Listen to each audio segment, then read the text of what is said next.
Question and answer time with Todd and Aaron.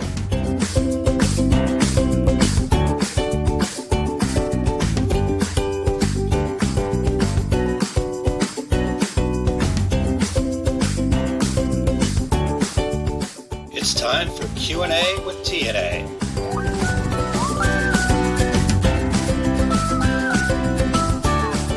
By the way, that stands for Todd and Aaron. All right. Well, welcome into Q&A with TNA. And my name is Aaron Montgomery, the A to my P. Which we didn't flip screens. You realize that? It should be, me on one side. Right. You know what? Boom. Done. Broke that. Hey, look here now. StreamYard makes it easier now. There we go. So I was just going to wait for you to do this whole thing just to see that. Oh, that's something. That's something nifty there. Yeah. I used to have to jump out of it and then jump back in and blah, blah, blah. I basically click and drag. So there you go. Pretty cool. Yes. So welcome in Todd Downing, Aaron Montgomery here from our Success Group. Right over that way. There we go. There you go. Perfect.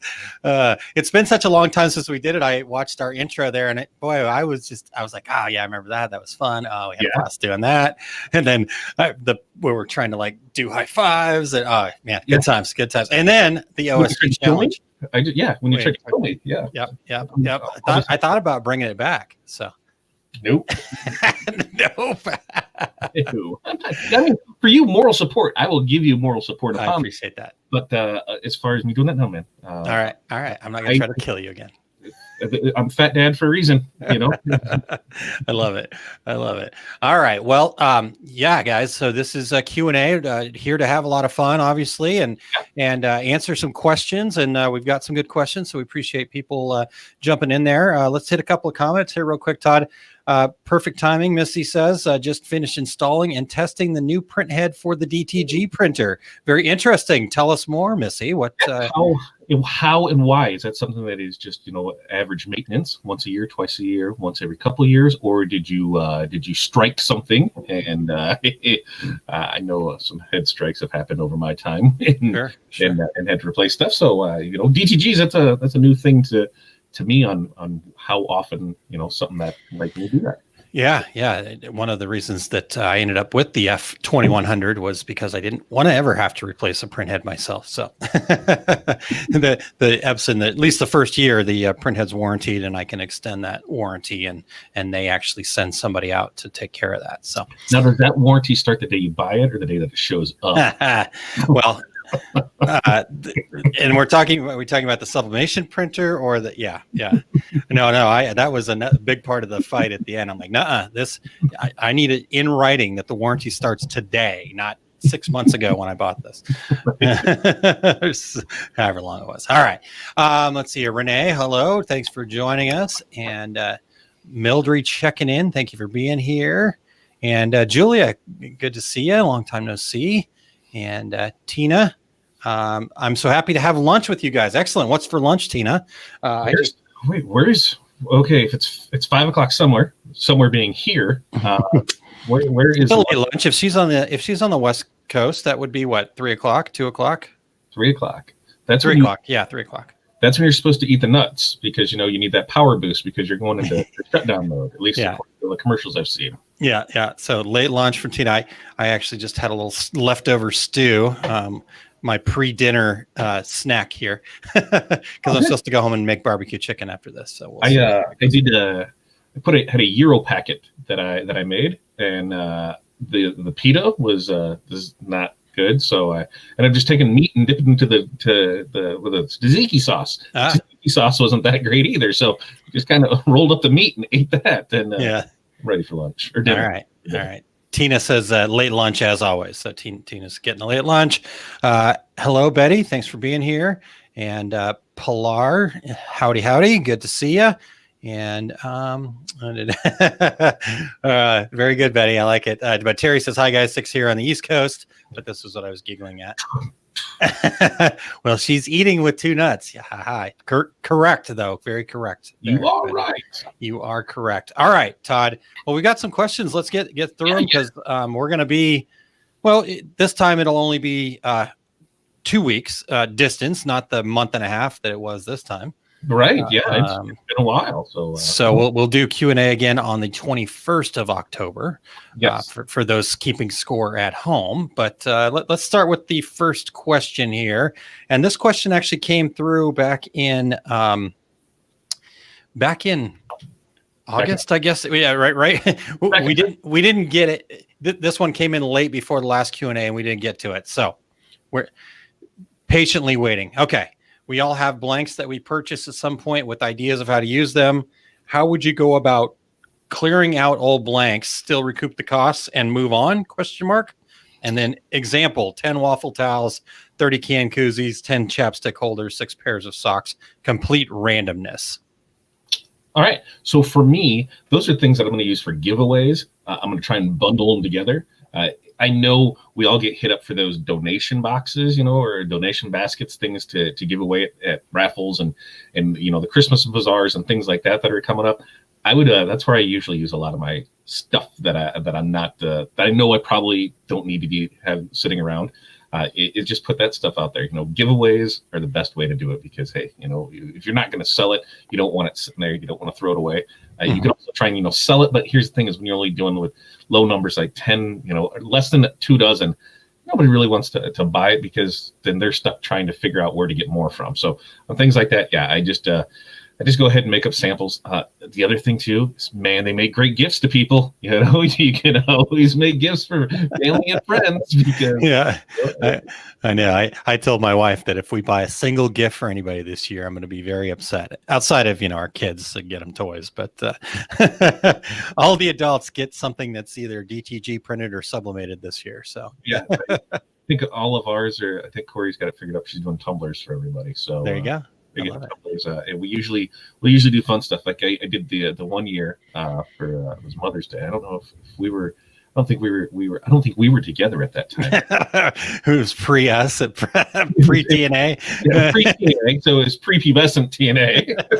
So you always have your mother who tells you they never see you enough and things like that, and that they miss seeing your face. So I totally made a face collage, and I put it on a pillow, and I put it on a towel, and I put it on the car seat thing. I put it on all the random stuff that we had there, and then I gave it to her. It says, "Well, every time you feel like you're missing me, you have plenty of places to find me." So fun stuff like that. Nice. Yeah. Good. I love it. Good stuff. And then the other thing, when you're doing that as samples and donations and stuff like that, now instead of, just kind of wasting the money, you're that's a marketing expense, so you can take that as a write-off as marketing. So in fact, Jerry says great for samples or a donation basket. Yep. Good stuff there. Sorry. Good stuff. Sorry. Cheers. Yeah. I might have to get more. We've been a while. I'm just having water. So, all right. So back to the print head here, real quick, Todd. Print head. Missy says print head's a year and a half, clogged with gamut ink, flushed and reverse flushing didn't work. Decided to quit wasting time and just purchase a new one and change out to ink to DuPont. Fewer headaches. Interesting. Which DTG are you running, Missy? I should know this. I probably do, but. All right. So let's see here. Pilar says, "Oh, I remember the Todd face oven mitts." There you go. Yeah. I think I've heard that story before, but yeah, it's a good one. I like it. And then Missy says, "Great idea. Local schools have a festival of trees auctions. I'll put together a school spirit tree with some of my inventory." That's a great idea. Wonderful idea. On something like that, when if you can do something like that with the school, and you can put their logos on some of your product that you're trying to get rid of, and you can have that limited time only available for this, and plus it gives sometimes they're not thinking that, oh yeah, I can put our logo on a towel, or I can put our logo on an oven mitt, or things like that. They're just not used to seeing that. So just give them that visual thing of, oh yeah, you can do that, will really give you that jump in sales as well. Yeah, nice, cool. I like it. All right. Missy says Omni FreeJet. Cool. I don't have a whole lot of experience with those. So that's the one that I'm telling you that every day on YouTube, I get the damn ad for that says it can print on polyester. Yeah. They're a good marketing company. I know Victor over there, Pena over at OmniJet, and they're really good at marketing. Good guys too. They're nice, very nice fellows. All right. Let's see here, Todd. Let's says don't do it, or Missy says don't do it. That's what I have for you. That's I don't need the DTG. I have Yeah. I have the AM over there. Yeah, my middle name's Freeman, so you can go AFM. I have the AFM down there in St. Louis that seems to print great. You know?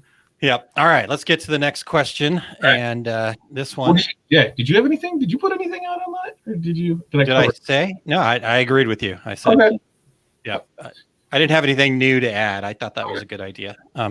You know what? That's not true. I do have something new to add. I knew you could win it. Well, yeah. I'm like, I got to come up with something now. So the only other thing I would think about doing is maybe a gift basket, where it is kind of a, with those things. Here's the list again. Design up a holiday design, for a can koozie, chapstick holder, and pair of socks, a waffle towel, and do like a gift basket. And, you sell it for $25, $30, whatever. And then what you can do is basically make sure the math works out on getting the right amount of stuff together. You just do it as a limited offer. Here we only have 10 of these or whatever.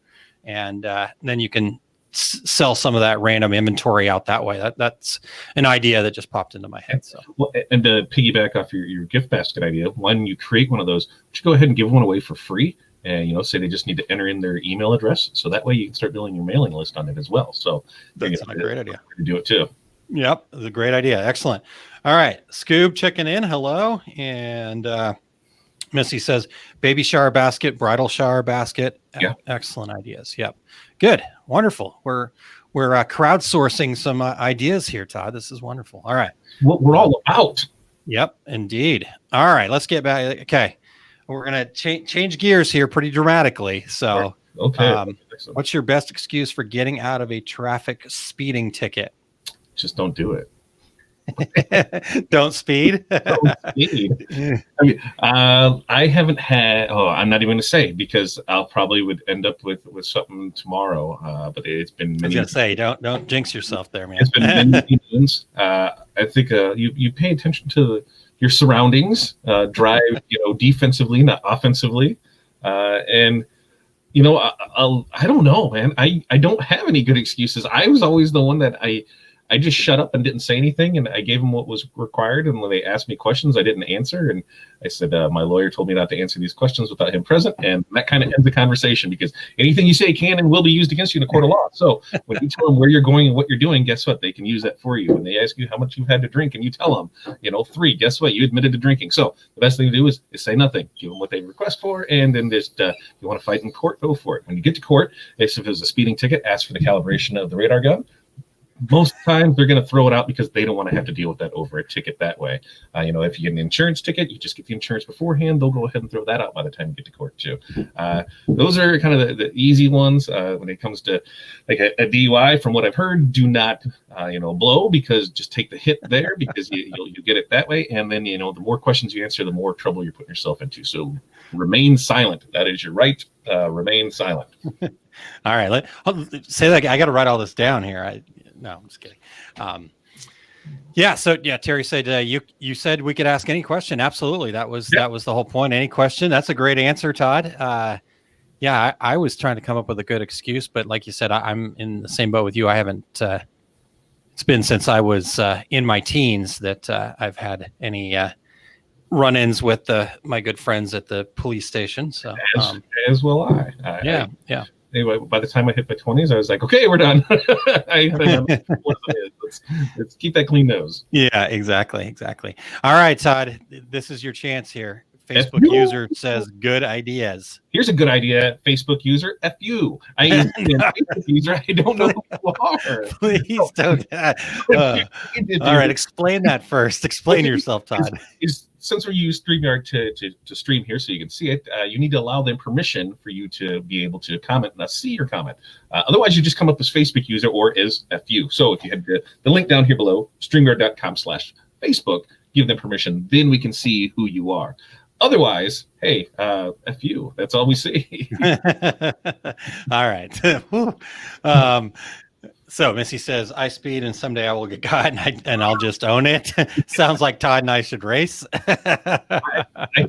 So if you didn't know, most cars have a governor on it, and it's usually anywhere between 110 and 120. If you try to go faster than that, the car goes, it won't let you go any faster than that. I've found that on quite a few different cars where that is. You just have to know where you can open it up at. That's all. Gotcha. All right. Leanne, thanks for joining us. And yes, Eric, you definitely picked a funny time to tune in.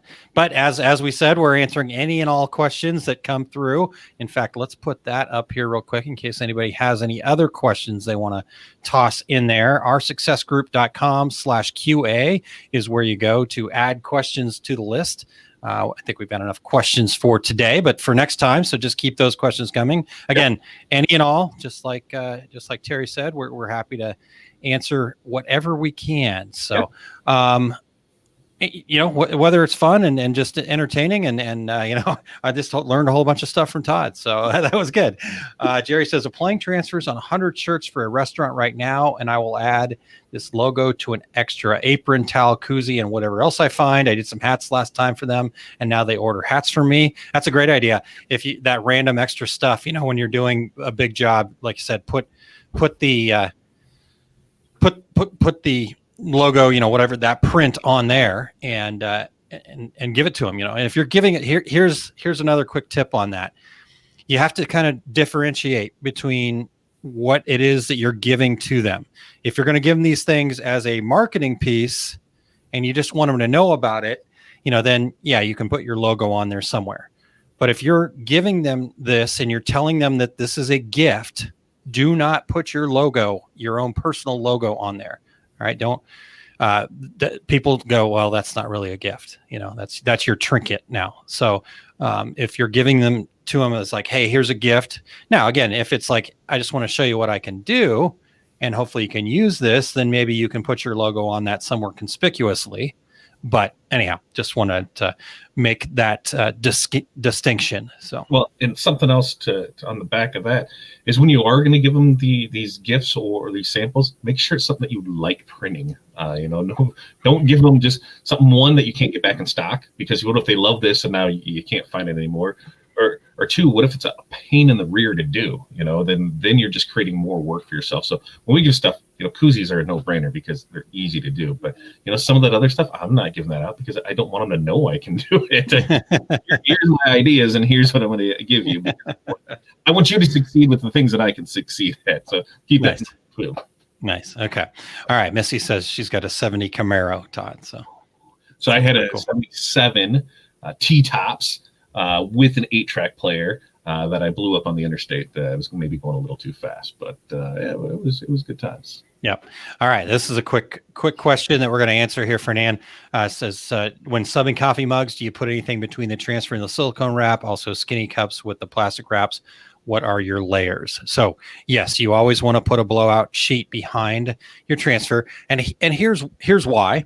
Obviously a couple reasons why, but the first reason why is, when you think about this ink turning into gas, you've got the paper behind it, but paper's porous. So that gas is going everywhere. It's not just going one way. The gas is going both forwards and backwards. So putting a blowout sheet behind it keeps that from picking up on your silicone wrap or other things like that. But the other thing that it does is it does help it kind of go in the direction that you want it to go. So even if you're using the sleeves, the silicone wraps that you're just going to throw away after you're done, you still want to I always put a blowout sheet behind everything that we do. And again, it doesn't, I've used leftover parchment paper from DTG, craft paper, extra paper that I had laying around, whatever. The blowout sheet, you're really just going to be, recycling it. So I wouldn't worry about it. I'm not saying I wasn't paying attention, but I was paying attention. But I was reading comments as well. But did you say the reason why? I know the gas goes everywhere, but it's to prevent it. So the next time you use something that it doesn't transfer it on that. Correct. That's one of the reasons. So like on your silicone wrap, it'll get on your silicone wrap, and then you'll see it. But the other reason is actually because it does help keep that ink going in the right direction. So like I said, even with the plastic wraps, the shrink wrap film. I still put a blowout sheet in there. I know some people don't, but I always do, and I just feel like I get better prints with that. And so, Sweet. there we go. That's my answer. Any difference? That's what I think. Yeah. Okay. That's it. I'm good. You nailed it. Okay. All right. Terry says everybody wants to challenge you to a race. Do they not know that you only race golf carts? That's all. That's my racing experience now. We used to race when we were younger. It was a lot of fun. But Terry does have a few like legit race cars, and she sponsors some cars there in her area with. So Terry's the owner of CMO Screen Print Supply Company. If anybody, they were. What car was that? It was a voted fan favorite, right? Yeah, I saw that on her page. Yep. That was pretty cool. So, I tracked for a little bit. Oh yeah, nice. That's how those kind of all got started. It was, when you're a dirt track racer and you're in the bomber class, you don't have money to spend on getting your car done nice, and you're just going to wreck it anyway. So hey, we can make our own decals and put it on there, and then it just kind of grew from there. And then we did a straight track racing for a while, drag strip, because hey, your car is going to look magnificent time after time. So it's it was the 20s. My 20s were a fun time for me. Awesome. All right. Betty says, oh my God, 8-track. I thought I was the only one old enough to even know what that was. Yeah. Don't forget, you need the book of matches to put underneath that 8-track so it plays just right. Otherwise, REO Speedwagon does not sound good. That's awesome. All right. Let's get to another question, and hopefully this can help some folks here. Okay. Question is it better to start a business using a social media page, group, or actual website? I started posting on my personal page, recently created a business page, but don't feel like I'm getting traffic. So I would go social media for sure. Social media is where the first place I would start at, because especially now, you can even create stores within them. You need that website for them to order a product from. Yeah, you can do things through Messenger and things like that, but it just gets way too hectic, way too quick. You need them to get to a page. From that page, then you can have that private group where you can have them go into. Then that page, you can link them to your web store. That page, you can link them to the Facebook now. Once you have that business page, you can have the Facebook shop in there as well. So, I think that the good starting point is that social media page. Yeah. Yeah. Now, you and I definitely differ here a little bit on this. And I know we've had this discussion in the past. So if I'm repeating myself, I apologize. But I still think that if your intention is to be in business, there's no reason that you shouldn't have at least some sort of web presence of your own. That's not a social media page. So your own actual website, as easy as, you can. We've done it. You've shown people how to set up an Equid store in our OSG trainings, and after going through that, I had a store set up in 15 minutes. Yep. So it's could be an e-commerce site, but it could just be a simple, informational, here's how to contact me kind of landing page set up, but I just think that in today's world, having a business requires having a webpage of some sort. And because that's your, it's like your business card is what, the way I look at it, honestly, it's today's business card is your website. So, anyhow, now with what she mentioned, and I know that's why I said she, sorry. I'm not trying to give away who answered the questions or who asked the questions, but I get to see that. So what when mentioned that, I started posting on my personal page and then the business page, but I don't feel like I'm getting traffic. And, that is the challenge is that then once you do start a business page, but you can't, Facebook doesn't allow you to use your personal page as a business page. Right. So at a certain point, you are going to be violating their terms of service if you continue, sharing things on your personal page from your business page is totally legit and fine. And it falls in their terms of service. But if you're using your personal page as your business page, at some point you will get kicked off of Facebook. So yes, you do have to create a business page and you do have to grow it. And that lots of different ways to go about growing it. Asking questions, being engaging. Todd and I just actually finished up an OSG training. Was that last Wednesday? Yeah, last Wednesday. Yeah. It's been busy week already. so last Wednesday, and we talked a lot about the different things that you've got to be doing and ways to look at it and things like that. So it takes a plan, I guess is what it boils down to. And then it takes more than a plan too. You got to follow through with that plan.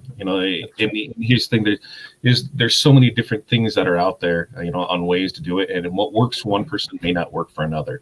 But you at least have to do something. If somebody says, "Here, try this," and you're like, "No, I'm not going to try it," well, then nothing's going to work. So you at least have to try something. So being here, they said Aaron makes 100% accurate statement with you. You need that web presence because, otherwise you're building off somebody else's back. And if they change their algorithm and now they're not going to show any screen printing stuff to anybody, guess what? Then you're out of the water on that. So you have your standalone site that you're getting them to where you can grab their information from. So then you can, build your email list. You can do your marketing through that, and it makes a lot more sense. So definitely go hand in hand with having those both together. Oh, excellent. All right. Ready for the next one? Yeah, let's go. All right. Last night, Todd said that we didn't need a sublimation printer and Aaron could print out the transfers for us. How does that work? And is it cost effective? So you. I don't know, Todd. How does that work? And is it cost effective? I send Aaron, I think here's the thing is it's going to depend on how many pieces. Because if you're only doing 1 or 2 pieces on things, it's probably not going to be cost effective unless you build that into your cost, what it is for the print and then what it is for shipping to get it to you. So if you're doing a lot of things, say you have a team order, anything I'd say a dozen or more, it's probably going to be, spot on for you. A dozen or less, you're really going to have to look at the pricing and what it is for shipping to see if it's cost effective for you. The other thing is you're not printing it, so you don't have to worry about the maintenance of the machine. You don't have to worry about the inks. You don't have to worry about the paper. You don't have to worry about any of that. You're just hitting the button, it's showing up, and you're pressing. So, it's one of those you kind of got to look at it both ways. You have to know your numbers, to see if it's cost effective for you. Yeah. So to piggyback off of that, like Todd said, I mean, it works. It can work, and it does work because I know people have bought that. We helped a gentleman with I can't remember the exact number, Todd, but about 2,500 masks, I think. It was like 5,000. Was it? Okay. I know. I printed and shipped 6 rolls of paper. Yeah. So 24-inch rolls of paper. So I'm going to actually just throw it up on screen here. So this is the page so you guys can all see and see what it is. So the way that it works is here's the pricing breakdown. You guys can see the prices here. And like Todd said, for onesie twosie things, I don't know, it just depends on what your costs are. We try to keep it as cost effective as we can, but yes, to crank these things out. Now, where we've found the most success is, people are sending multiple things and we're ganging them up on a 24 by 24 inch sheet. So, for example, I was able to work with somebody yesterday and we did garden flags for them.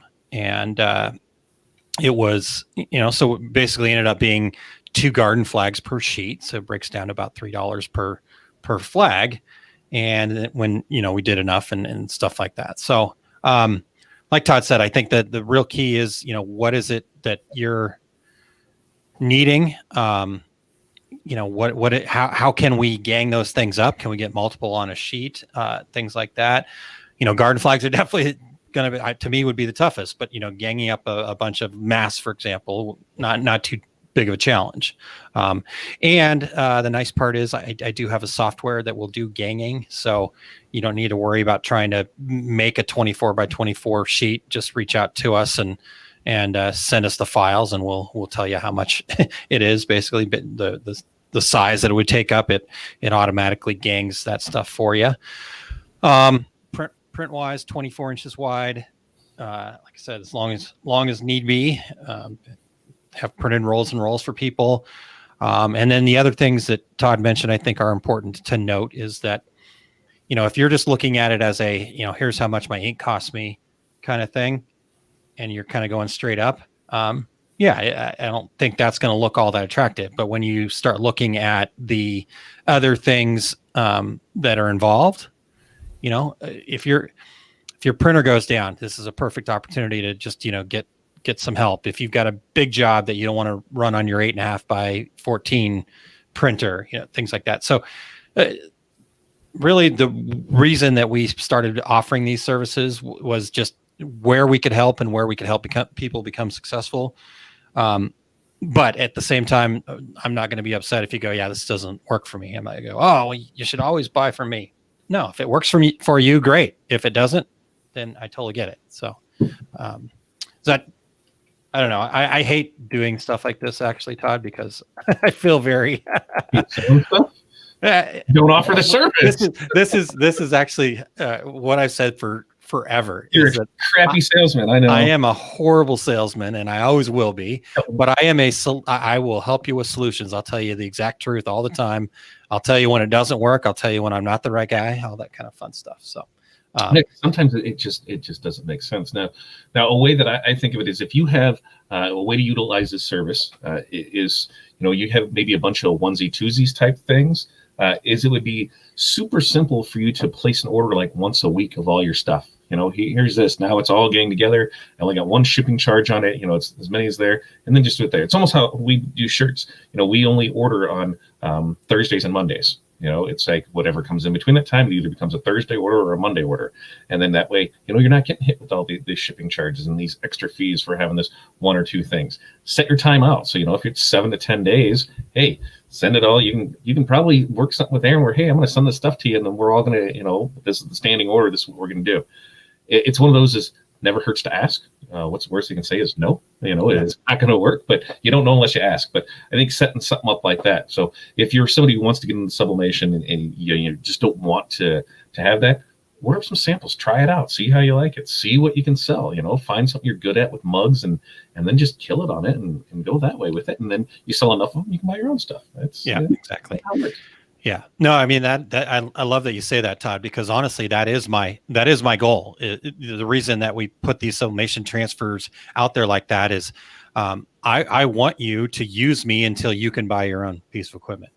So I want you to basically use me as a jumping off point, use me to learn. I'm happy to share, whatever I can. There's been situations where I've gotten art and in fact, yesterday I got some art and I'm like, okay, I'm just a little concerned about how this art's laying out on this flag. Have you double checked the size? Do you know where the pocket's going to be? And so we were able to kind of work through some of that stuff first before we printed them. And then, so I have been very lucky to see and make almost every mistake that I can think of in the sublimation world. So if I see something, I'm always happy to reach out and just say, hey, I just want to check and make sure everything's good here. Yeah, it's that fun, bittersweet day. It's like when you send your kid off to school. I have probably, I think over the years, I bet I've got people into 20, 30 machines, that have bought from me for transfers, banners, things like that. And then the day comes where they buy their own, and it's like, oh, I'm proud of you. You've been able to put this back, like I've said. And then I realized, well, there goes a revenue stream. You're like, but you're able to see that, and that's what they know is, hey, you've helped me with this, and now guess what I have? I've got 20 or 30 people that when I have an issue with something, I can call them up and be like, hey, I'm having this issue, there's something's going on. Can you print this for me? Absolutely. What do you need? And it's just building that network with it. So sure. Having those ones there to bounce ideas off. There's times where somebody needs something sooner than what I can get it to that you can send them to, so it's fun.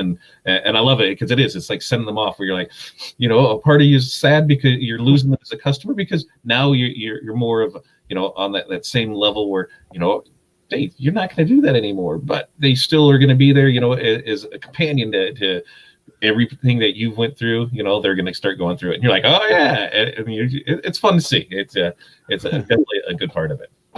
All right. Let's see here. Jerry says subcontracting can be very cost effective for us on orders over 20 pieces. That's awesome. Great to hear. Ree says very affordable. Excellent. Yeah. I've been able to help Ree, and it's been really cool. She sent some really cool artwork too. I love when I get to watch her social media and see the finished product too. Yeah. So that's always fun. Okay. Let's see here. What else? Oh, okay. So couple of Facebook users here. If the reason I put the banner up down here, if you'll do us a favor and go to StreamYard.com/Facebook, just give them permission to show the name. I know Facebook's actually been having some issues with some of this stuff anyhow, so that may be part of it as well. But if you have not done that yet, go to StreamYard.com/Facebook. That way we can see who it is that we're talking to here. I'm in Australia. Haven't seen a lot of people that do transfers, so thought it may be worth doing, but it scares me with people that are not experienced in sublimation. I'm quite new myself, and the number of stuff ups was high. How do you go with customer mistakes and then they blame the print? So I ran into the same thing on printed HTV, where people, think that I'm the issue. And most times, I cover your ears because you're not going to hear this. I have extras, when stuff gets printed out because, if something wants to test, I don't know. I always want to make sure I kind of have something there. So most times I have at least one extra of something we print out. But a good thing to do is have a sample pack. Hey, here's this. Here's the pressures on it. You got to, on the finished side of it, you don't know, are they using, a good press? Do they know what they're doing? If they're using something that doesn't have even temperature, that's going to be an issue. So having a sample pack for them to purchase to be able to try things out and giving them the good ideas of here's how to do it. The other thing too is also create videos of yourself showing you how to do it. One of the things that I'm still hem-hawing on the fence about it is the whole white toner transfers. There's a huge learning curve on the backside of that. And that's one of the things that scares the hell out of me with it is I create this awesome thing for somebody because they came up with awesome artwork and they get it and they ruin it because, they just don't have the proper way to peel something off. And that's kind of the big hurdle for me to do it, is I don't want to create that bad user experience where it's no fault of my own or the printer or even really theirs. They just haven't done enough of it to know what exactly they're doing right or wrong. So one way to leave that is with sample packs. Here's a sample pack. It's $30 for whatever you want to have onto it, and we'll apply it to your first order. Things like that to help the end user feel more confident in the services, and then also being their hands-on to help them walk through it. It just makes it easier that way. Yes. Yep. Yeah. And it is definitely a bit of a challenge. Going back to your white toner transfer thing, Todd, as long as you marry the two sheets, you should be okay. That final application's easy. It's the marrying of the A and B sheet that's a pain in the ass. So anyhow. Now, and I see the way that I've seen people totally get around it was using the laminator, just running through the laminator, and it's working fine for them. So, all right. So anyhow, white toners, we're going to be here all day. So I just went and looked, and this user here is Rhonda. So I just want to make sure we know who we're talking to. Yeah. So Rhonda, my take on this is, again, yes, it is one of those challenges where, it's the he said, she said kind of thing, pointing fingers. But at the end of the day, again, I'm like Todd. It's, we want everybody to be successful. And if we go into it with that mentality, we do try to put things out there. I do have on the website that the sublimation transfer process must be done with a quality heat press that provides even heat and pressure. It cannot be done with a hand iron. And if you don't have a quality heat press, these might not be the best transfers for you.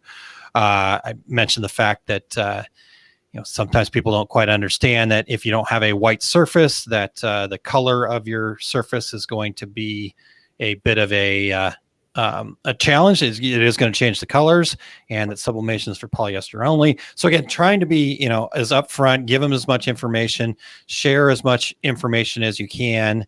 But then, on the flip side of it, when something does happen, okay, how can we work together? And if you look at, I think this is a good lesson for everybody when it comes to customer service in general. If you go into every customer service situation as an opportunity to build loyalty with that customer, it will change the way you interact with them, and it will change the outcome. If you go into a customer service situation on the defensive, ready to defend yourself, and I know what I'm doing, and I gave you a good product, and I am the, blah, blah, blah. Well, then, interestingly enough, it's not going to go well for you. But if you go into this going, okay, I'm going to listen, I'm going to hear, I'm going to have some empathy, we're going to try to work on this together. I'm going to share what I know about the situation, what I know about what we did, and then try to find a happy medium, that's a whole different experience for you and the customer. And more often than not, you're going to find a middle ground that's probably a lot better than what you would have actually been willing to do to make it right.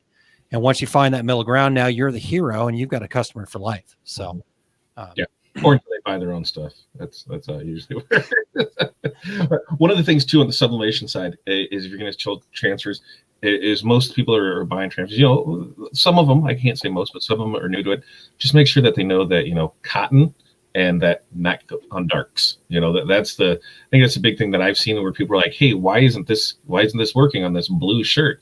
You know, well, because you're not going to get the same colors with it. So informing your customers is always the best way to do it, because, you know, you're going to save yourself a lot of hassle by doing that. Yeah. Yeah. And Jerry, true statement. Marriage can be a challenge at times. And then, this is good to hear. I remember doing those shirts, Jerry. Glad that worked out and it turned into a customer that bought other items for you. I love it. Thanks. Yeah. Cool. All right, man, I'm got something stuck in my throat here. We got a couple more questions. How many more you want to do here, Todd? Here we're not doing this for another 2 weeks, so you know, whatever. We want to, you know, who knows what's going to be. Let's keep it going. I'm fine with that. Yeah, if you got time, I got time. Let's do it. Oh boy, we're gonna start singing. I may have to bounce. All right, all right. Let's get to the next question here. What's something cost effective I can include with each order to stand out? Ooh, so I guess it depends if you're talking product or something like for us, I include, you know, the thank you card or the thank you note. We'll do a thank you note and then, like, you know, thank you stickers, things like that, you know, that personalized aspect of it. If it's something, you know, for like a bigger order, you know, something complimentary to it, you know, koozies, like I said earlier, are always, you know, a fun thing to throw in there just to show them here's something else you can do, especially when you're talking corporate, because it always seems they always have some kind of event and they want to, they're fine with koozies. So, for larger orders, something that I can really sell them in the future. For small, those one-off things, it's, you know, here's that personalized note, here's some thank you stickers, here's some other fun stuff, and just, you know, simple. Yeah. I like, you know, the decals that we get from you, Todd. Those are great. You know, I think what's maybe more important though, as far as answering this question, is what's on. What is your brand? You know, what's on par with your brand?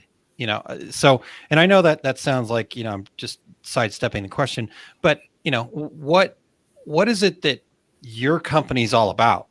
Because that kind of include thing should basically help speak to that brand, you know? So if, and make it something, I'm trying to remember exactly what the saying was, but there was a lady that I knew, and she was actually selling workout towels, and she included a little peppermint, you know, the little red and white peppermints in each one. And on the packing slip, she had a saying that went along with the peppermint, you know, and it just matched up with what her brand was. The peppermints didn't relate to the workout towels necessarily, but that tie-in to why there was a peppermint in each bag was the important things. Lady Allison Prince, who's kind of big e-commerce person, teaches people how to do e-commerce. Her thing's Laffy Taffies, and it was all about the jokes, you know, and all about being light and fun and that kind of stuff. So, you know, but then on the flip side of that, you got to be careful with candies. You know, sometimes people don't like having candy around, or, you know, like if you're selling workout stuff, sending candy is probably not a good idea. You know, Reese says, I do handwritten thank you notes with a piece of chocolate. I include a small gift with large orders or repeat customers. Great stuff. Great idea, you know, and building. You know, one thing to think about though, that you probably have to just kind of plan ahead for is, I love the handwritten thank you note. But when you get busy and all of a sudden you aren't sending the handwritten thank you notes anymore, your customers are going to start to wonder because it becomes expected. Oh, I wasn't even thinking of that. I was just thinking of the chocolate melting. That's my fear of chocolate. Oh, son, it was if it melts and it gets all over everything and then it ruins stuff. I just did this. That's what scares me on that. So I have to put it in like a Ziploc bag or something. Yeah, interesting. That's a good one. Renee says laser engraved cork coaster and a handwritten note. I love it. That's good. Yeah, I think though, Todd, really to me the key is just making sure that it means something to your brand. Just to throw something extra in the package is like, but if you've got a plan, if there's a reason for it, I mean, like for you, it is a personal touch. And I know a lot of times you guys will actually write on the envelope and stuff like that, so, but again, that becomes part of it. I've seen people post it in the business basic groups, the different notes that they've gotten from you guys over. So that's part of the Fat Dad brand, but that doesn't mean that, I should go out and start writing handwritten notes and all of my stuff if that's not what my brand is all about. For example, my wife, she doesn't put necessarily anything in on the front end. She actually sends a thank you note in the mail separately, and along with a little Post-it note pads that she gets. So, okay, let's see here. Would you do press over any type of software? I'm not sure I understand this one, Mildred, if this is just a question or if this is about what we're talking about here with that. So hit us again. Try us again on that one. Yeah. I'm thinking, would you upgrade software first or press first? I don't know, because I don't know what you have. So yeah, a little more information, and then we can. More. Okay. I see what you're saying. Okay. There you go. Yeah, reset it. Yeah, I thought about that. Moving to pre-written thank yous. I put the chocolate in a small cellophane bag. There you go. Cool. Yep. It's got it all covered. I love it. And I'm not going to say this is something we've done, but now that we're kind of in the process of a change over here, will I go to pre-written notes? Maybe, because I usually start off the same, but I try and keep everything personalized in it.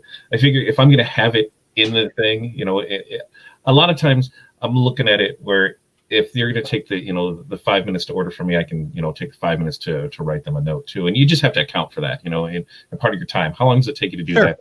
Account for it and be there, because I've had a lot of fun with it, and not everybody gets the same notes with the same stuff on it. Sometimes, there's a couple people that, order from us a couple times a week.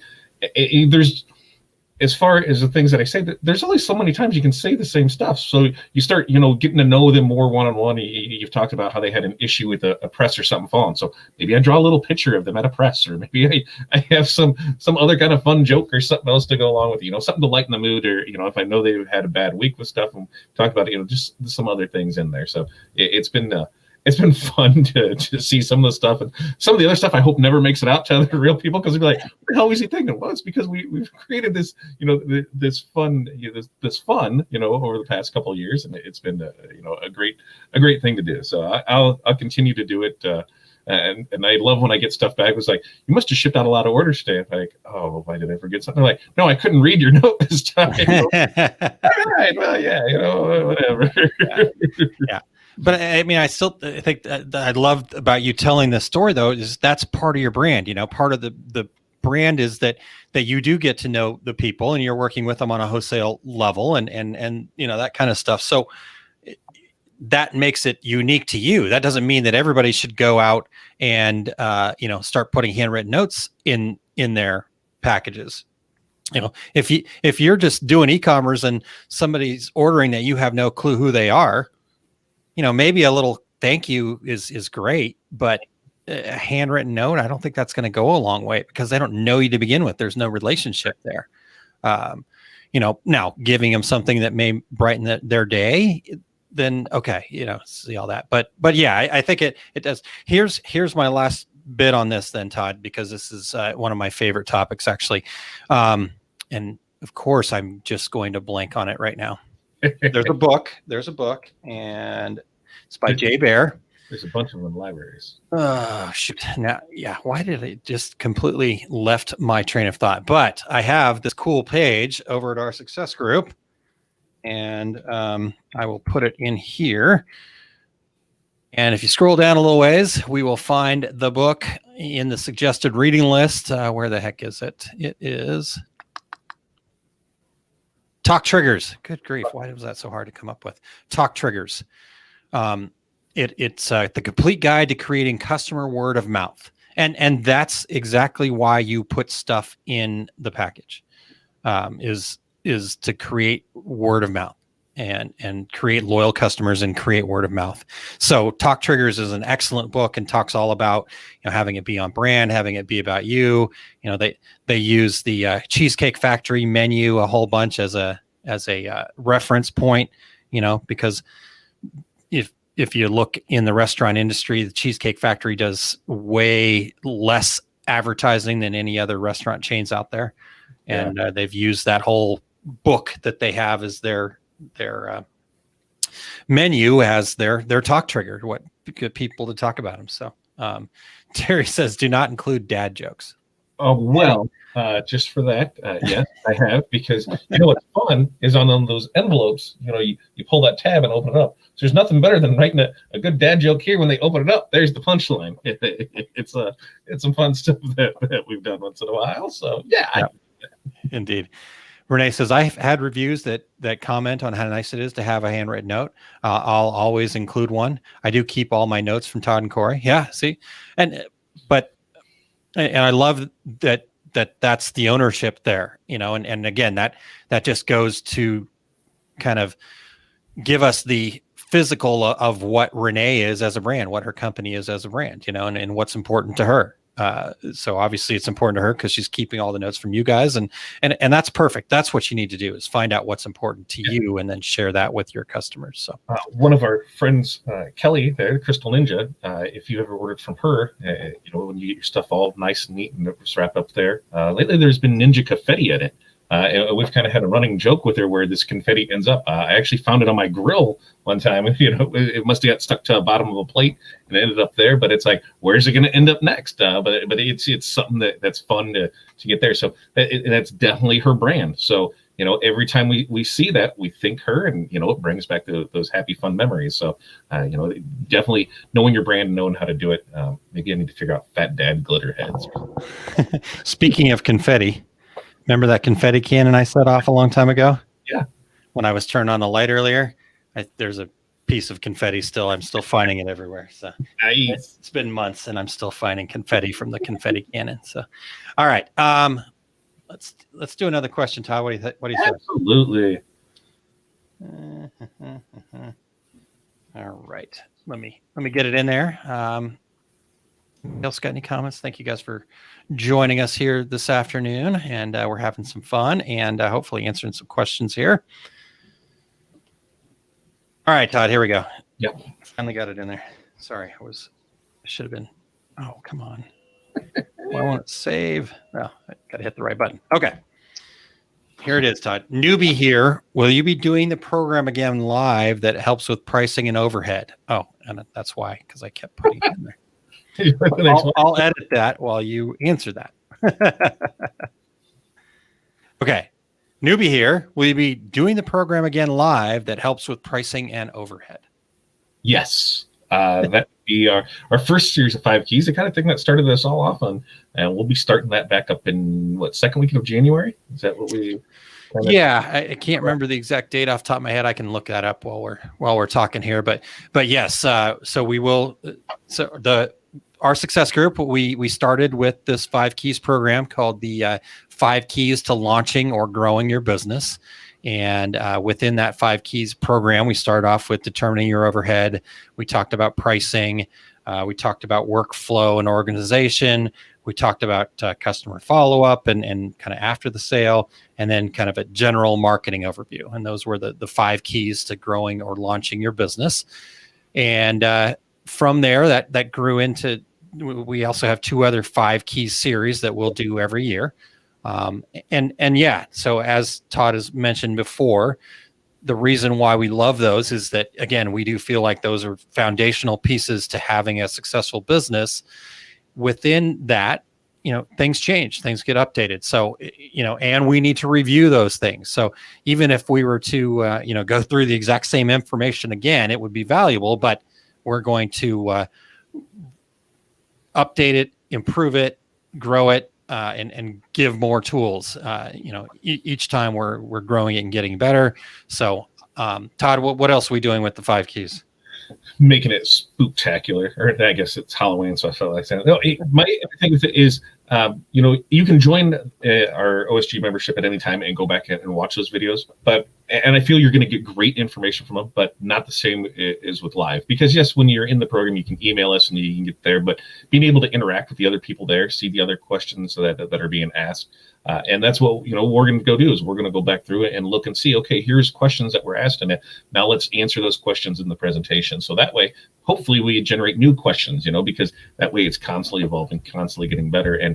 And I really love that first 5 keys. I think it set the tone for how everything was going to play out. And the people that went through the program, got a lot of valuable information from it. And we've seen it from there. We've seen them grow, and we've seen us grow alongside of them. It's been a super exciting year to see all those things happen.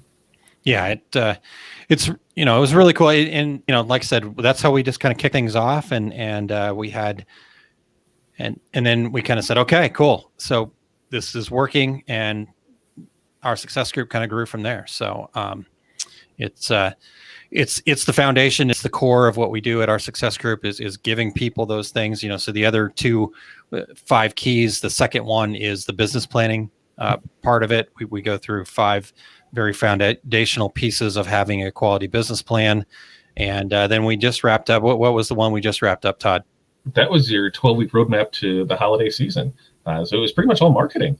That one, I believe, is probably so I guess when I look at them, if I have to hear what do you think about each one? I think the first set of 5 keys, if you're starting off, or if you've been in business for 20 years, it's a good foundation to have. Here's a little bit of everything that'll get you going the right way. The business planning one, hey, without that solid plan, you can't build a stable house. So that business plan one is a great one for that. And then on the marketing side of it, we all need marketing. And here's 5 different ways that you can market. And by this time next year, maybe something new has come along, and maybe with TikTok the way that it's going, maybe that's going to be the huge thing next year. So we'll have to throw that in the mix. That's always evolving. There's always something going on with it. So that's always great to be on top of that. Having your foundation of email marketing, that's going to be your stronghold for things to always be able to build off of. But having those other pieces there, do you have to do it all? No. Should you do at least one of them? Absolutely. So I'm in love with all those programs. Cool. All right. Well, and then I had it up, but let me put it back up again. So if you do want to go check out our success group, just head over to oursuccessgroup.com, and you can click on memberships, or you can actually type in memberships after oursuccessgroup.com and check that out. That new 5 keys will be starting on January 13th, Todd. January 13th. Yeah. Now, between now and then, we have lots of great stuff coming up. In fact, our next one happening on October 14th is going to be mapping the customer experience. October 28th is the art of selling. And just a little spoiler alert here. Like I said, I'm a terrible salesperson, but I can sell some stuff. So, you're going to get a little bit of both. You're going to get my non-salesman stuff, and not that Todd's like this crazy car salesman or anything like that, but Todd's got a good salesman head about himself and has some good techniques. So we're gonna kind of yin and yang that there. It'll be yeah, exactly. Yep. And then November 11th, creating word of mouth sales. So looking forward to having that. We're gonna talk some things like from talk triggers and different concepts and techniques, and getting into the weeds of that, creating word of mouth. Then we're going to talk about managing production flow. And that will be right towards the end of November, around the Thanksgiving era. And I think that's going to be really helpful for people, because if all things go well from the marketing 5 keys that we just wrapped up, people are going to be darn busy, and we're going to hopefully be able to give them some tips to manage, so they're not working 24/7. They're getting stuff out the door in a timely manner. So, and then a couple more before the end of the year, accounting and record keeping happening December 9th. And then to close out the 2020 year, we're going to talk about planning and how do we best plan for the upcoming year, so 2021 can be even better than 2020. Very nice. Or beyond. Yeah. So that's all of it. So if you want to check it out there, go check that out. Let's get a couple comments here real quick, Todd. Pull Pilar from when we were talking about the notes said, "Yep, you wrote one to me saying to keep wrecking it, not Will's car." Nice. Awesome. And Terry said, "I put in magnetic laminate motivational quotes." I love it. That's great. It's awesome.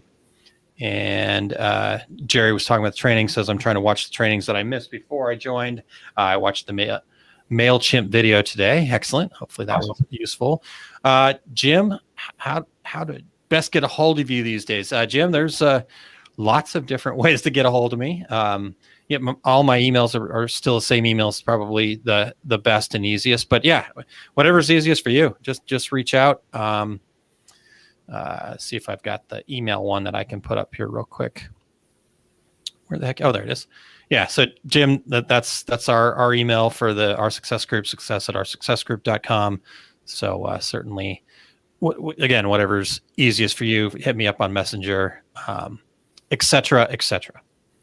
And then Renee, thanks for being here, and have a great night to you.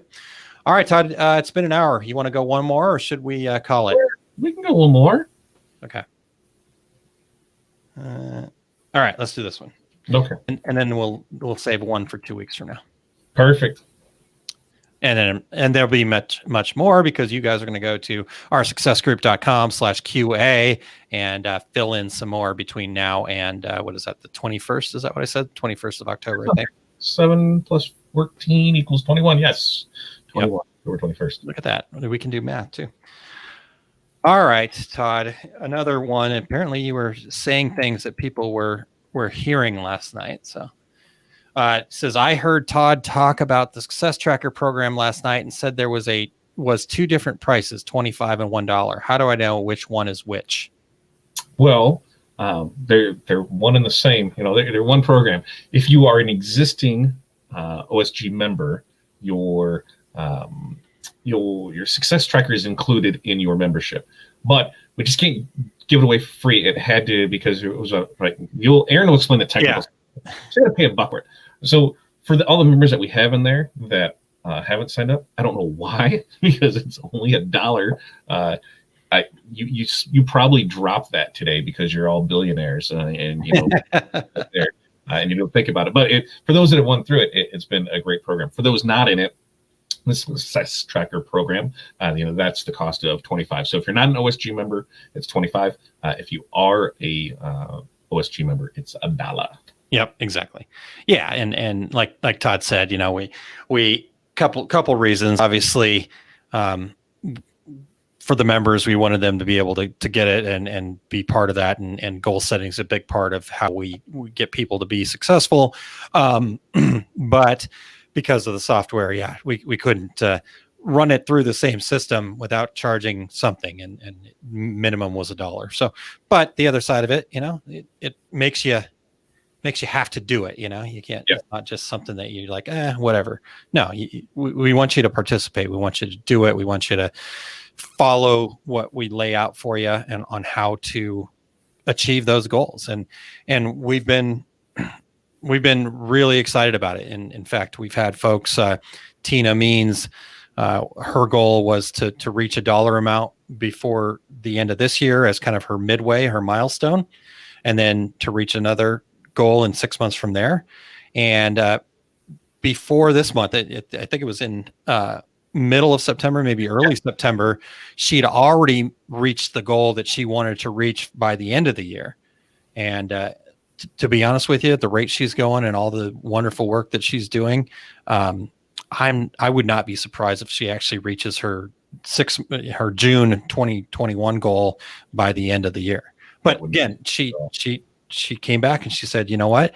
I when you sign up for Success Tracker, you get a little certificate as well as an instruction sheet. And if you follow the instructions on that instruction sheet to the letter, I can't see how you're not going to be successful. There's no possible way that I can come up with that if you're following that sheet that you're not going to be successful." And she said, "This is what I do. I do the things on the sheet every day." And I woke up one day and the accountant and I were reviewing the numbers and I was already there. She was shocked. So there's somebody else today that hit a goal too. Yep, Jerry. Yep, Jerry hit it. So yeah, that's the thing is it's just, you know, most of us as you know the solopreneurs, we don't have the those people to celebrate our wins with. You know, it's just kind of us. We don't have those people to hold us accountable for anything. So by doing this, guess what? You get somebody to help celebrate your win with you, and get held accountable for some things. So it's a nice. I feel it's a great introductory program to show the type of stuff that we have to offer, and along the way, you kind of get some cool stuff as you meet these milestones. So hey, definitely go check it out. Yep. All right, Todd, we got one more question. Should we just do it? You can't let go. I don't know. All right, let's let the folks tuning in. You've been here with us for an hour and 5 minutes now.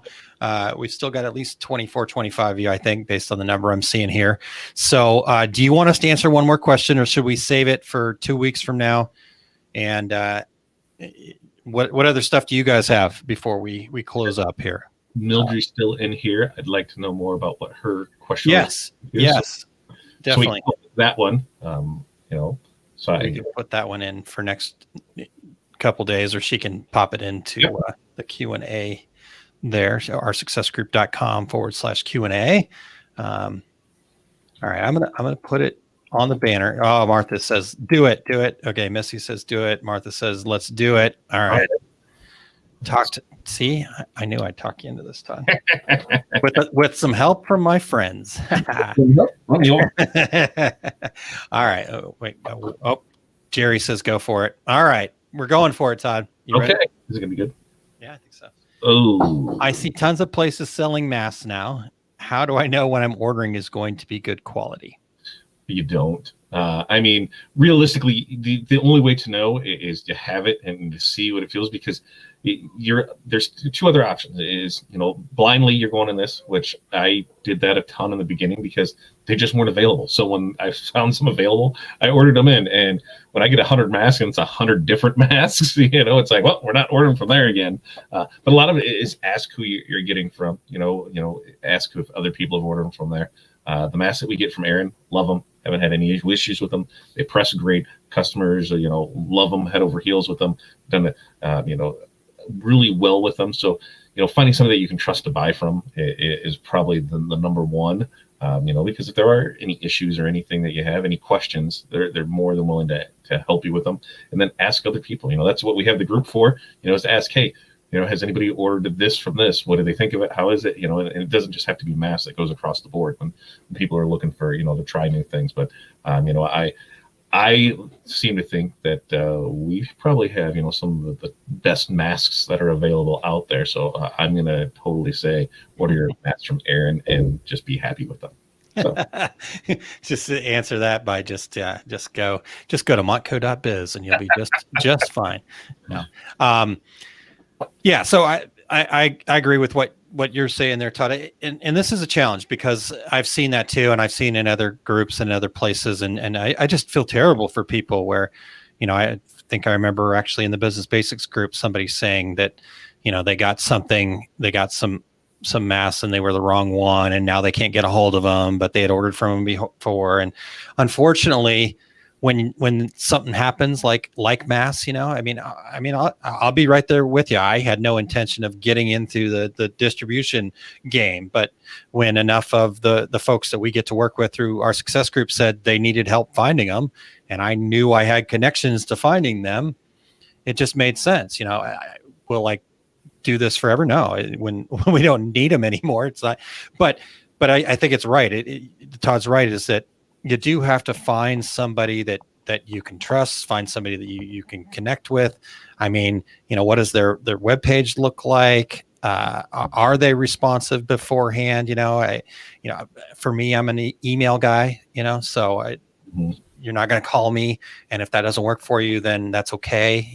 Then I'm not your guy, but if you email me, I'm going to email you back pretty darn quick, so it's just, I think it is one of those things where when something like this happens, there are going to be a lot of people come to the table, and not all of them are good people, unfortunately, and the other thing to realize is that some of these folks are not from the United States. And that's not to say that ordering outside of the United States is a bad thing, they just have different ways of doing business, and it doesn't make them bad or anything like that. It's just, for example, the folks in China, and I've had this conversation with my contacts that I have over there, substituting something or it just being different. That's just the way that it is over there. That they don't question that. So when all of a sudden we're here in the States going, well, wait a second, you showed me this and now you're giving me this. And they're like, oh yeah, that's what it is now.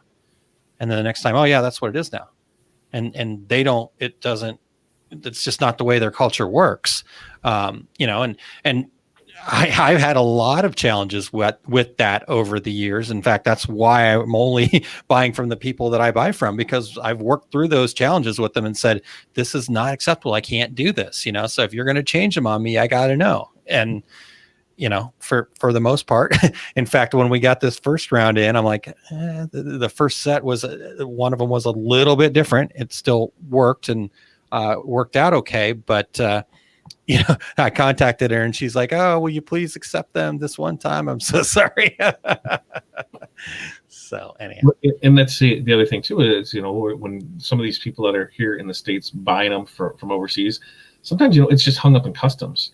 Things can be just hung up. And we all know that shipping is atrocious right now and it's only going to get worse. So, when they're pre-selling stuff or they're doing a group buy and they're anticipating something being here on the 1st, maybe it doesn't show up to the 31st, and it's not on them.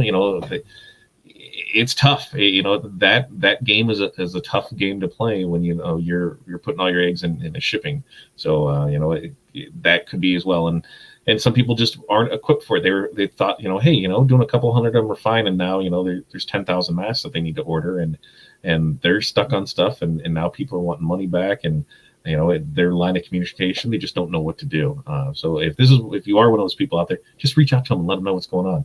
Most people are fine with that. It's just do your best to make it right and move on from there. Yep. I think the as the saying goes, just tell the truth early. The sooner you can, like you said, like Todd said, just get out in front of it and go from there. So, Ron said, I ordered a bucket load of masks and they took so long to get here. And now I can't sell because we don't need any more in Western Australia. Well, the people are still looking for them in the States. If you can get them over here, we'll figure it out. Just send COVID down there and then you'll need them again and you'll be fine. So maybe that's the other option. Anybody have COVID, hop a plane to Australia. She can sell some masks. Please do not take Todd seriously on this. Okay. All right. I want to make sure that everybody knows that Todd's just joking. We're not trying to spread COVID anymore. I hope so. Good grief. All right, cool. So, I think it does, when something new comes along or something changes like this, it is a challenge because all of a sudden you're trying to buy something from people that maybe you haven't had experience with. And I think this is why it is important to have, they won't let you in, Todd. So that's good. Well, right. I like it. But I mean, this is why it's so important to me in a business to realize that buying from vendors is not just, it's not just a transaction. When you're buying from a vendor, it's not just a transaction. It is a business relationship, and it is important to make business relationships. It's why if I'm a screen printer, I want to work with somebody like Terry because it's a relationship. I don't care if I'm always going to get the very best price. She's going to take care of me and make sure that I have what I need when I need it is within her ability.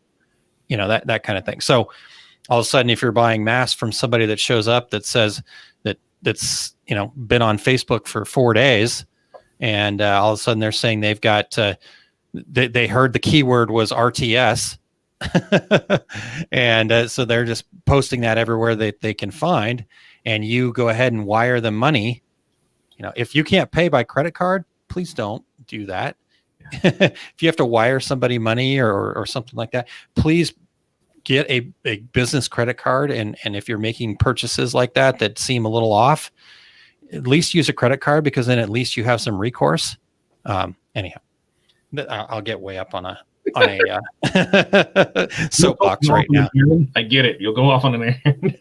Yeah, I'll go off on one of my rants here, so I don't want to do that. All right. All right, Todd, anything else before we call it? Eric actually said that according to his take-up watchers, the take-up, which happens every Friday at it's 2:30 Mountain Time, but we know that the Central Time is the center of the world, so Central Time would be 3:30. Yeah, if you would just tell us that, because I'm definitely going to get thrown off here, at the end of this month when time changes. And that's right. Yeah. So Eric says it's not bonus time until a minute 15, and we just went over a minute 15. So I'm not a minute, an hour 15. Excuse me. Missed that one slightly. All right, Todd. Anything else that we need to share? What's coming up here? Well, you have a super. Oh yeah, I'm next. 2 regular guys coming up on Friday, and then you'll get with your Reggie nominations or categories for nomination, right? Is that what? Correct? Yeah. So this Friday we'll be announcing the categories for the Reggies. It's our annual. This will be our 8th year actually doing the Reggies, and the thing I love about the Reggies, Todd, is that unlike some other awards, and again, I'm not saying anything bad about any of the other awards, but as far as I know, these are the only awards of their kind in the industry where us at the 2 regular guys, there's no panel, there's nobody making decisions, there's no good old boy network or anything like that. It is completely, everything is completely done by the viewers, the listeners, the watchers, the industry, the community. So we announce the categories and people send in their nominations for each category. And then we compile all of those after about a month. And the top 5 nomination getters in each category will then go up for a vote. And again, we let the community do all that. We don't get involved. We've had situations where people have reached out and like, there was this or that, or, I didn't get in, or, you know what? This is the way that it works. You get your nominations in now, you do your voting, then we don't touch it. So it's really cool because it is a true statement from the industry. It's not whoever's in best with the who's who of whatever. This could be anybody. And we've met a lot of people that I didn't know in the industry through doing this. So it's been really cool. So I'm excited about that. That's happening this Friday. So the nominations will be open as of Friday. And so, yeah, that'll be fun. And when do nominations go through? When do they have to, you have that figured out yet? Yeah, I do. But off the top of my head, I don't. No, it's let's see here. So those happen. I think we do the next one on so the nominations will go through the 5th of November. So the nomination form will be open until the 5th of November. And we are doing something a little bit different this year, Todd. In years past, we kind of just had a pretty wide open form and just kind of let people go. And what we found happening is that somebody would go, hey, this is the category that you should, vote for so-and-so on. And that's cool. We're all about that, get out there. We want people to promote themselves and do all that kind of fun stuff. But this year we're going to actually require an entry in every single category. Ooh. So you can't just go and stuff one category with, your favorite person. If you don't know somebody for that category, if for whatever reason you can't come up with somebody, I would hope that you could come up with somebody. But if for whatever reason you can't come up with a person or a product, we will allow people to put NA in the field. But every single field, they actually have to type something in. So we were just getting, like thousands of entries at one time. And which is great. We're all about that, but we do want people to put a little bit into this. We think this is a worthwhile thing for the industry, and so we want people to put a little effort into it. So, as a former bridesmaid, never the bride nominee there, I have yet to win. Just saying. One of the cool things about it was that going through it, there's things that I didn't know either. We were able to hey, who is this? So if you don't know somebody in a category, check them out, see what it is, and then there's your choices. Which one do you like from it? I learned a lot from it. In fact, I didn't think I was going to get nominated for anything, and to drive across the great state of Florida, and I was with Renee when we did this. She's not here, but we're headed over over to the golf side, and here it was on the listening to the stream. So it was a fun thing. So everybody that does go out do it, we even those that don't win, we appreciate being nominated. It's a fun thing to hear, because guess what? It's almost like that Golden Globe nominee and that Oscar nominee. Hey, I was a Reggie nominee, and I'm there you go, in front of everything. So it's definitely it's for the industry, by the industry, and the more participation that you have in it, and it's always a hoot for it as well. Yeah. Even the winners, it's not, they're not going to get rich by doing it. They get a coffee mug and a plaque. So, I'm very glad that you said what you said though about the nomination thing, Todd. And I'm glad that you felt that way, because that is important to me too. I think just getting nominated, what we did last year is, because we had some categories where there was a lot of different people nominated. And we'll do the same thing this year. We're going to list every single person that's been nominated. So we will, you may not make the voting even, and you may not win the Reggie, but it is a big deal to get nominated, because you made an impact on somebody else. I mean, heck, you go write yourself in, I guess, but whatever. I have to go. I'll be right back. Todd, I'll write you in. You write me in. Good. Yes. Okay. All right, cool. So yeah, I'm really looking forward to that on Friday. Big time of the year. And since my fourth quarter won't be so crazy this year, I'm going to be able to really kind of get it going. I've got emails planned to go out to people, and it's going to be awesome. I'm really looking forward to it. And then on Saturday, again, moved it to 12:30. Volleyball is still happening. So we moved it to 12:30 in the afternoon, 12:30 Central Time. And I'm blanking a ton here today, but Vision, Plan, Motivation is the title of Saturday. And it's basically topics that I've talked about before on Small Business Saturdays, but we're going to put them together and we're going to turn them into, I don't know, I'm still coming up with a good name, a flywheel though, basically, because success is a cycle. And it basically takes working this cycle and continually working this cycle. And, as we talked, it's not the vision, it's the success cycle. The success cycle. There you go. So the success cycle. Perfect. No, that's perfect for us. It is perfect for us. So the success cycle is such that, as you said, Todd, it's one thing to have a plan, and we want to have a plan, but you also have to work that plan, so it's have a vision, know what you want. Then it's the next part of it is to have a plan. What are your specific goals? What are you going to do? And then motivation to take action. It's that take action part that most people miss. Anyhow, well, I don't want to give it all away now, but we'll discuss that on Saturday at 12:30. So that's what we got coming up.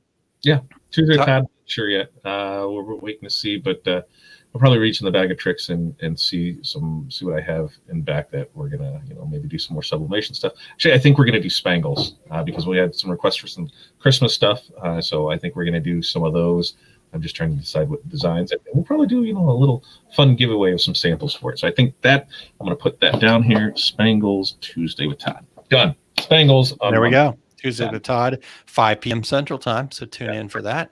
Right here at all the same great locations. So, all right, everybody, let's get the heck out of here, Todd. I think we've gone well into bonus time, and after a month and a half, though, I think it was well worth it. Thank you guys so much for all of the questions, and get those questions in at oursuccessgroup.com/QA. There, I had to find the banner real quick. All right, perfect. Todd, should we try the awkward high five? Yeah, because I think. Hold on. Let me fix the screen first, though, so that we can. Wait, I gotta come back here. Yeah. There's mine. There's our awkward high five. Awesome. All right, everybody. Thanks a lot. Have a good rest of your evening. Talk to you soon.